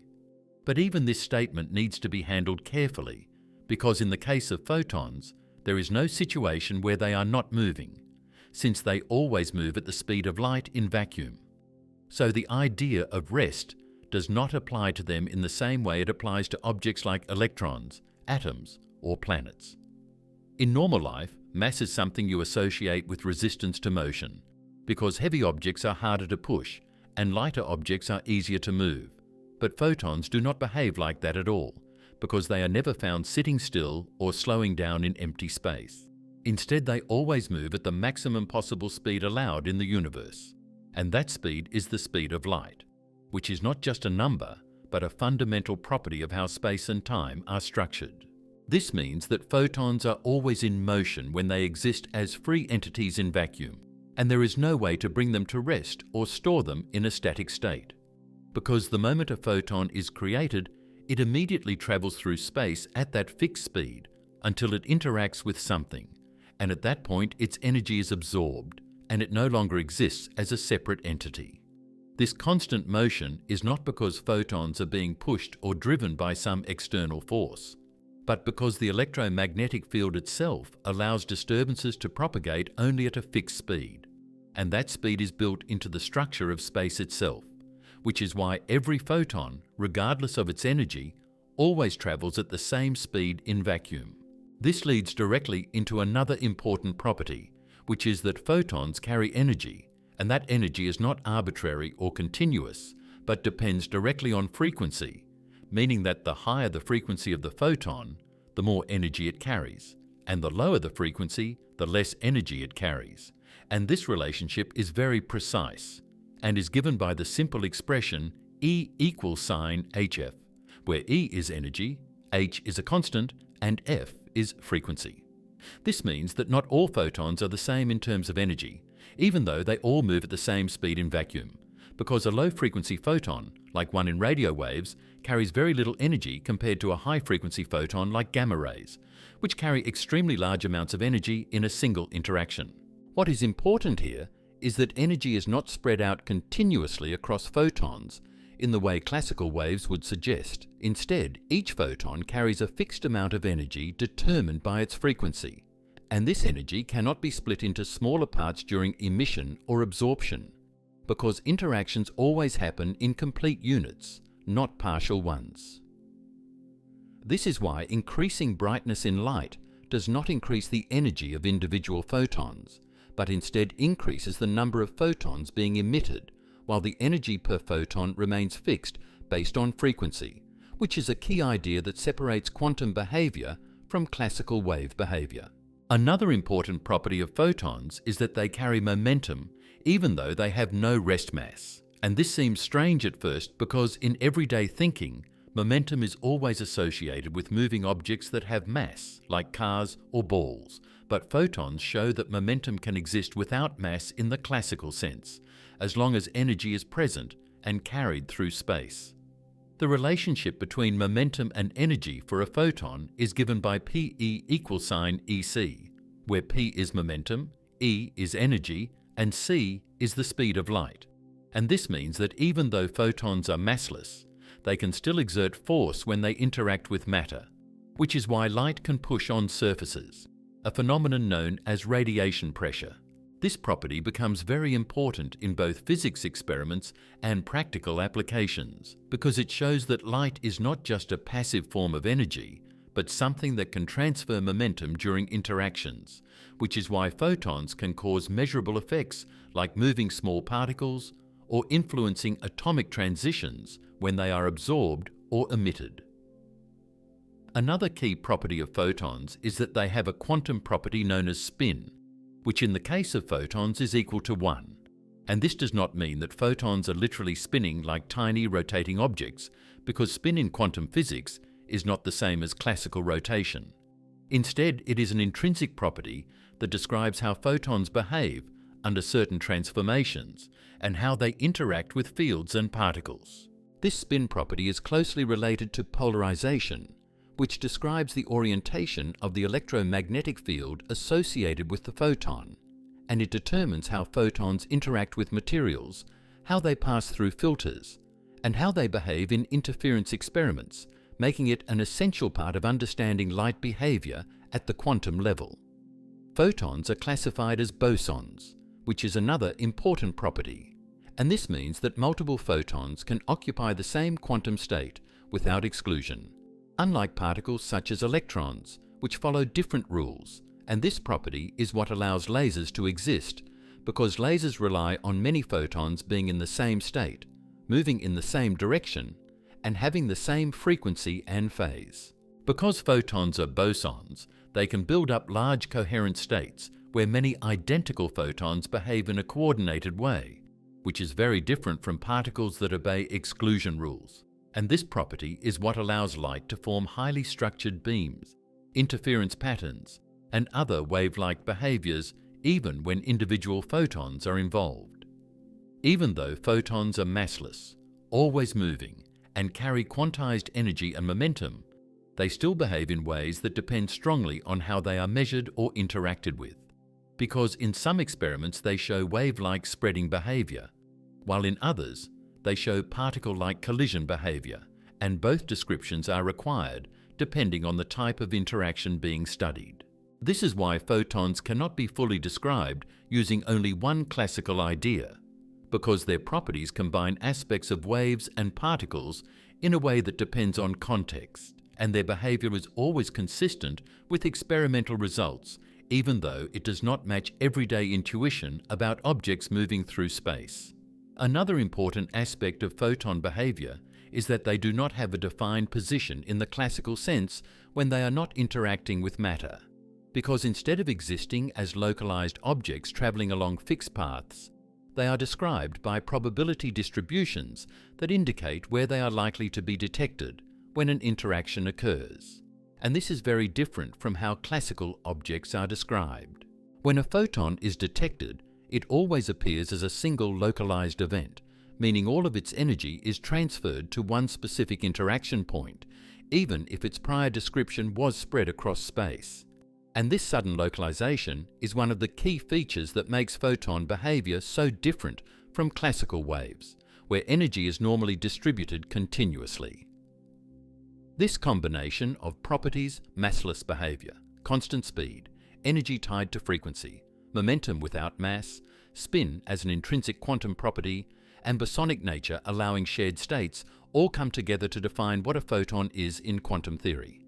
But none of these properties alone gives a complete intuitive picture of what a photon looks like in space, because photons are not objects in the classical sense, but fundamental excitations of the electromagnetic field. Even though this description is mathematically precise and experimentally confirmed, it still does not translate into a simple visual image that matches everyday experience, because photons do not behave like objects with shape, size, or trajectory. Instead, they behave like quantized events that connect emission and absorption through the electromagnetic field, while still following strict physical laws that determine their energy, momentum, and interaction patterns in every measurable situation. Polarization, the hidden structure. To understand polarization properly, it helps to first step away from the idea that a photon is a small object flying forward, because if that picture is used, polarization gets misunderstood as something like a spinning motion.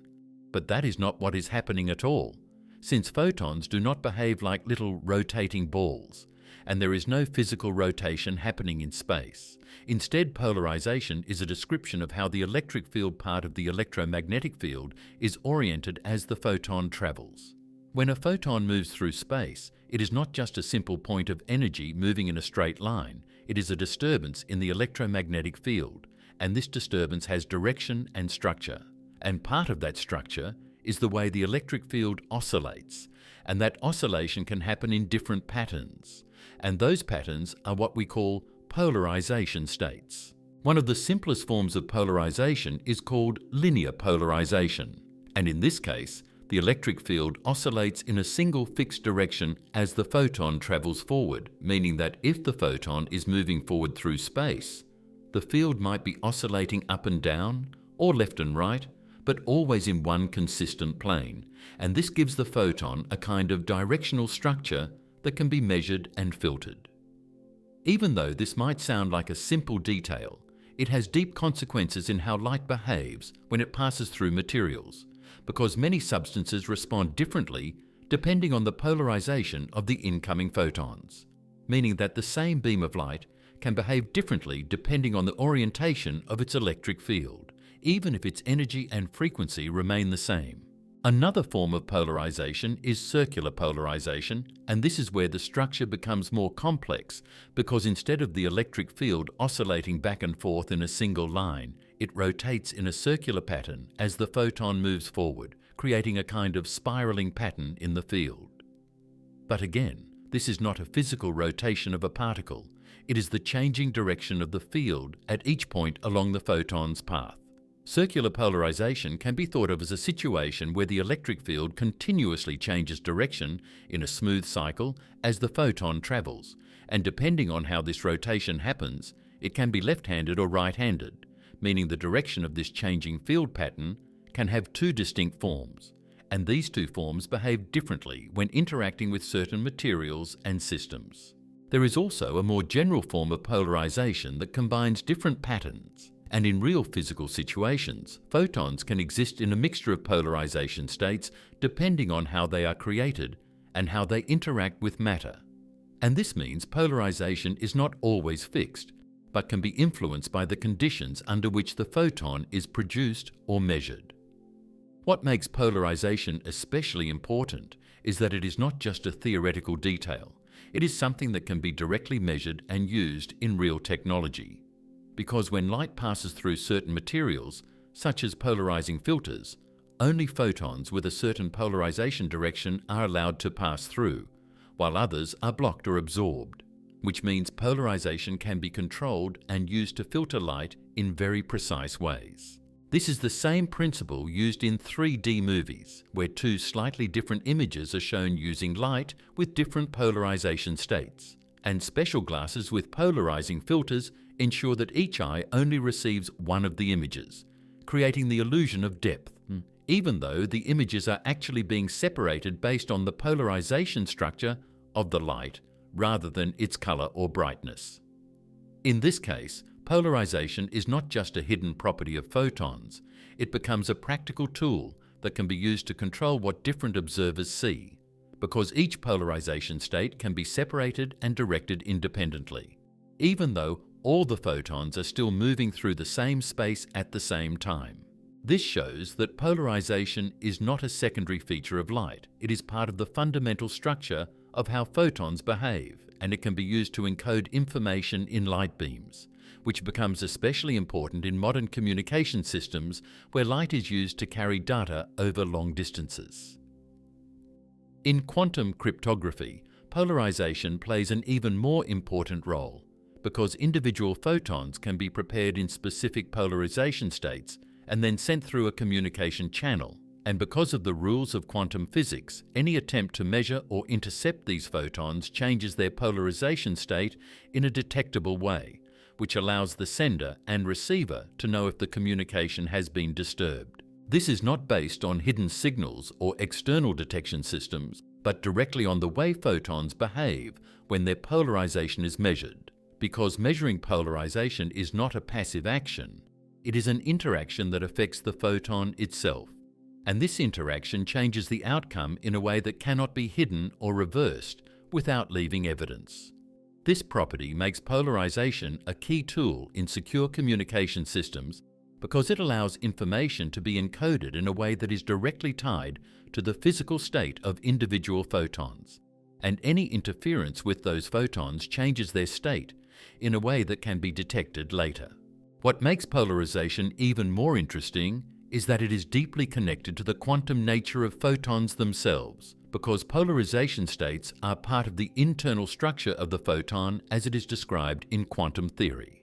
And they are not separate from the photon, but part of its fundamental description as an excitation of the electromagnetic field. This means that polarization is not something added onto light after it is created. It is built into the photon from the moment of its emission. Because when a photon is created from an atomic or other energy transition, the way the electromagnetic field is excited determines not only its energy and frequency, but also its polarization state. Even though polarization can be changed by passing light through materials or reflecting it off surfaces, these changes are always the result of interactions that affect the electromagnetic field structure of the photon, meaning that polarization is always tied to physical processes, not just abstract labels. In experiments, polarization becomes a powerful way to study how photons interact with matter, because by controlling and measuring polarization states, scientists can gain information about the behavior of photons in different systems.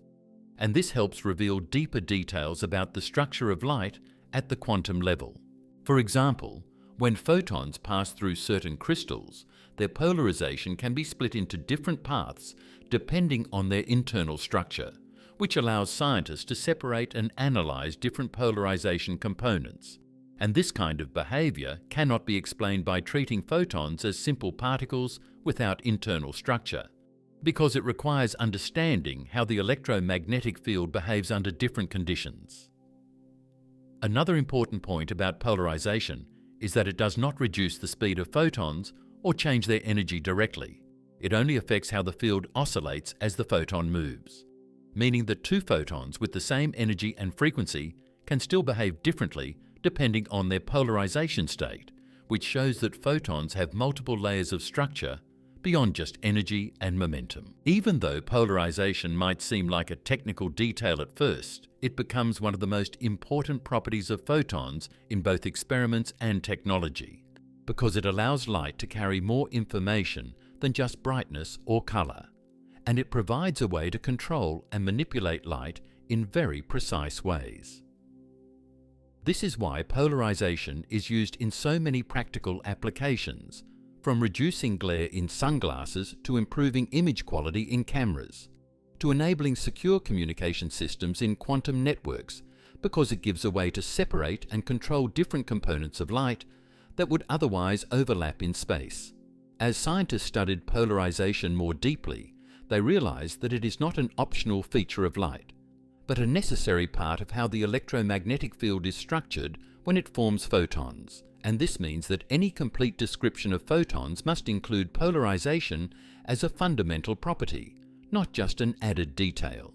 Even though polarization is well understood mathematically and experimentally, it still does not match everyday intuition, because there is nothing in daily experience that behaves exactly like a photon's polarization state, since it is not a physical rotation, not a visible shape, and not a simple direction in space, but a quantum property of how the electromagnetic field is arranged during propagation and interaction, the strange behavior of measurement.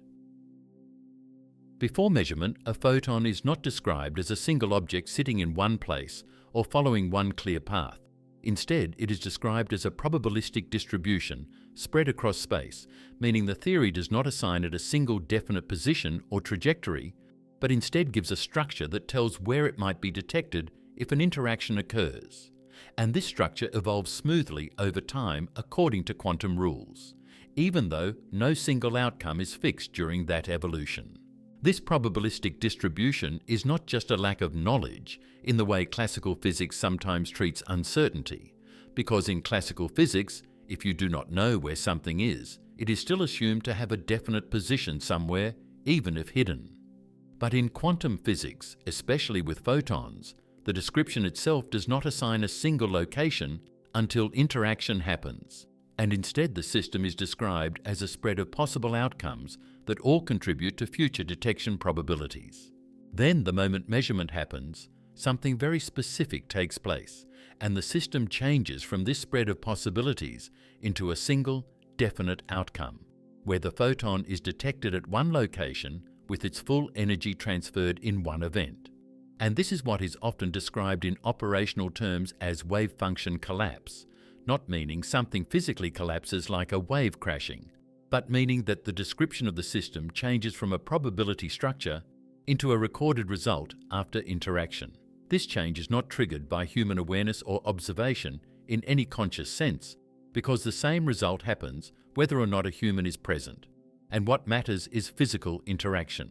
Meaning that if a photon interacts with a detector, a molecule, an electron, or any system capable of recording energy transfer, the outcome is fixed into a single event regardless of whether anyone is watching it.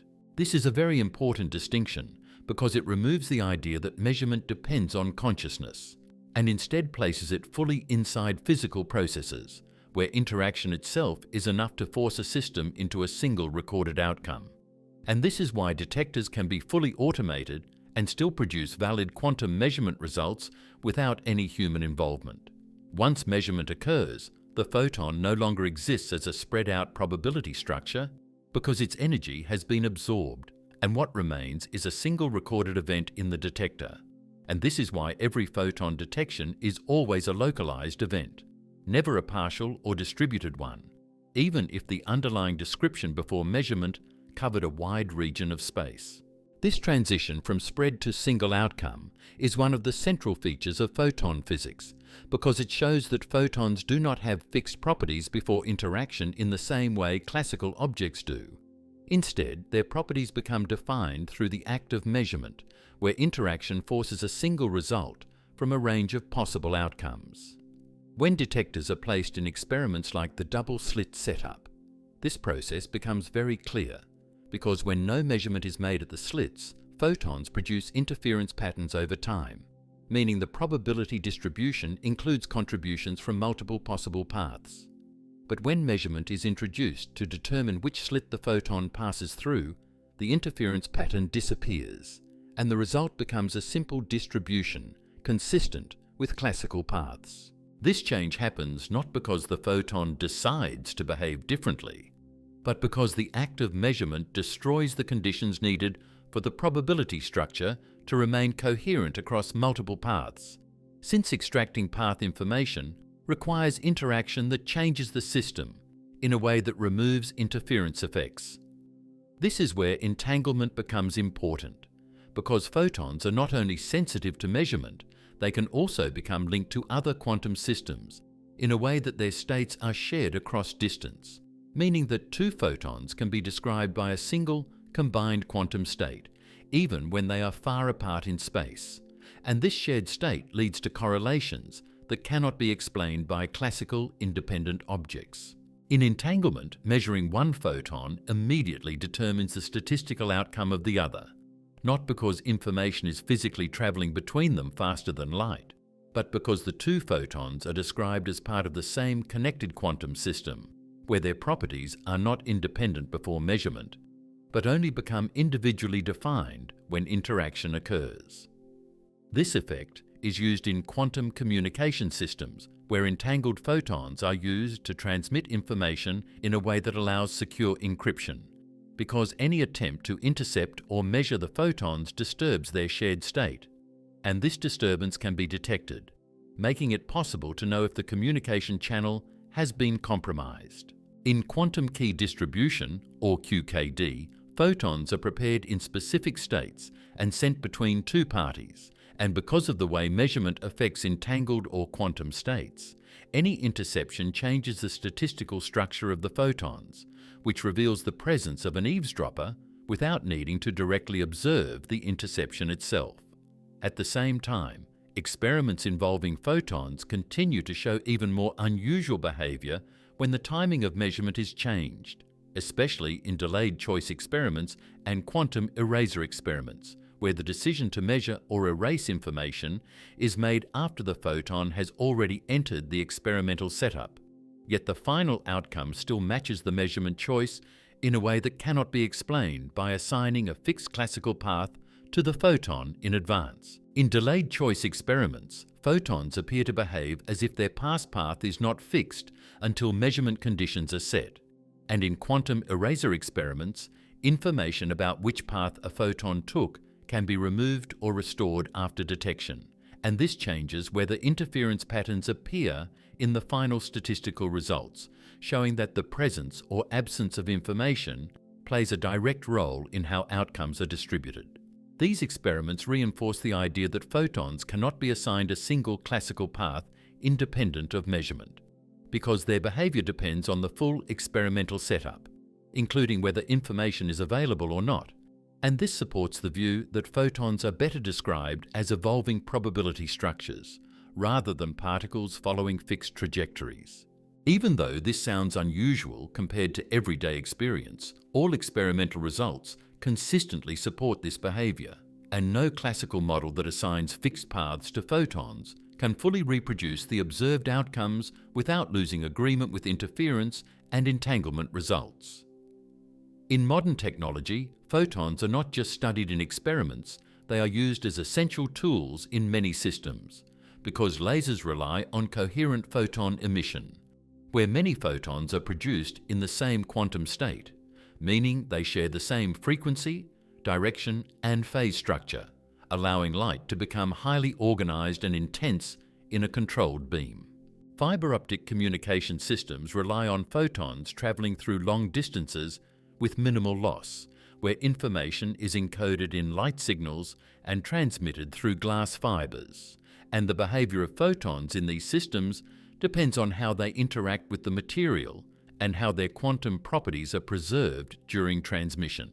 In solar panels, photons are used to convert light energy into electrical energy, where incoming photons interact with electrons in a material and transfer their energy to create electric current, showing again that photon detection is always an interaction process, where energy is absorbed and transformed rather than observed directly. In medical imaging, high-energy photons such as X-rays and gamma rays are used to see inside the human body, where their ability to penetrate materials depends on their energy, and their interactions with matter produce measurable signals that can be reconstructed into images, again showing that photons are always understood through their effects rather than direct observation. Looking beyond Earth, photons are the primary carriers of information in astronomy, because almost everything known about the universe outside direct physical reach comes from light, whether it is the cosmic microwave background, which is the oldest light in the universe, or starlight, which carries information about distant stars across vast distances of time and space. The cosmic microwave background represents a snapshot of the early universe, where photons that were released billions of years ago are still traveling through space and being detected today, carrying information about the conditions of the early universe and acting like a faint background signal that fills all of space. Starlight acts like a time capsule, because photons emitted from stars can take millions or even billions of years to reach us, meaning that when we observe distant stars, we are actually detecting photons that were created long before Earth existed in its current form. And this makes photons direct carriers of information across time.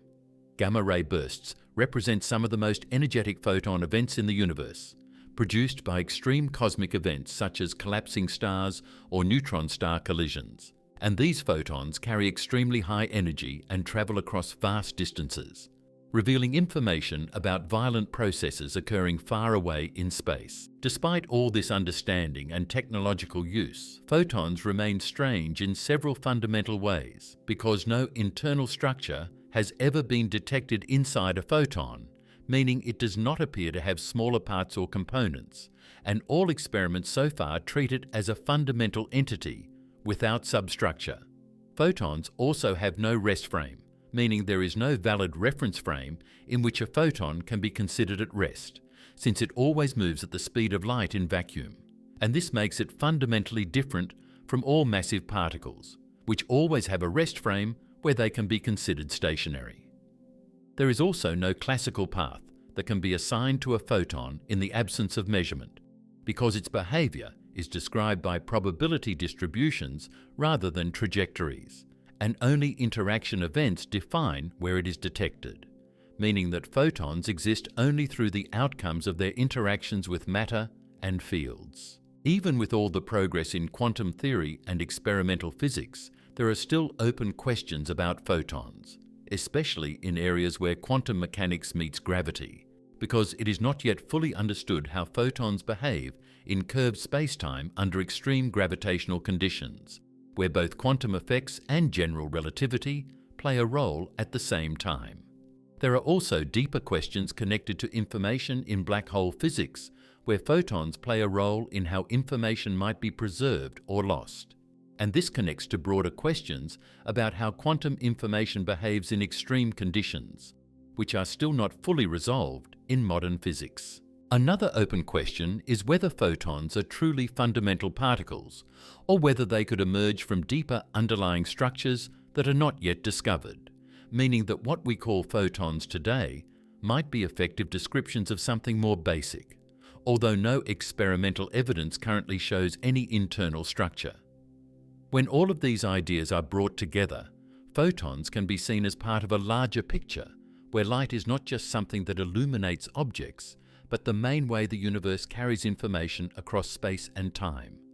Because every visible thing is ultimately seen through photons interacting with matter, meaning that all visual experience is built from photon events. This leads into the central idea that everything visible is not seen directly, but is the result of photon interactions with detectors, whether those detectors are cameras, eyes, or instruments, and what we call images, signals, and observations are all constructed from countless individual photon absorption events that occur across space and time.